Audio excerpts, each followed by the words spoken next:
एकजुटीचा विजय असो, आगासन ग्रामस्थ एकजुटीचा विजय असो, आगासन भूमिपुत्रांचा विजय असो. मौजे आगासन सेक्टर 10 येथील प्रस्थापित डीपी रोडवर आणि हॉस्पिटल आरक्षणाच्या अनुषंगाने सुरू करण्यात आलेल्या मोजणी सर्वे प्रक्रियेस आगासन ग्रामस्थांनी तीव्र हरकत घेतली होती. ठाणे महानगरपालिकेचा नवीन विकास आराखडा अद्याप अंतिम मंजूर आणि अधिसूचित झालेला नसताना सुरू करण्यात आलेली ही प्रक्रिया कायदेशीरदृष्ट्या चुकीची असल्याचा मुद्दा आगासन गाव बचाव संघर्ष समितीच्या वतीनं ठामपणे मांडण्यात आला.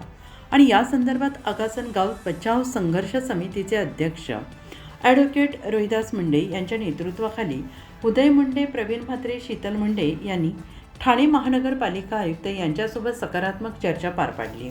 यावेळी आयुक्तांनी शेतकरी आणि ग्रामस्थांना योग्य न्याय देण्याचे आश्वासन देत सदर सर्वे मोजणी प्रक्रियेस तात्पुरती स्थगिती दिली.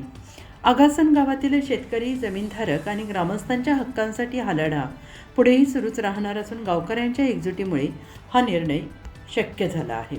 यावेळी संतोषजी केने, काळू कोमस्कर, हिरा पाटील, दयानंद म्हात्रे, पद्माकर पाटील, सचिन पाटील, योगेश निकम तसेच आगासन गावातील सर्व ग्रामस्थांनी मोलाची साथ दिली.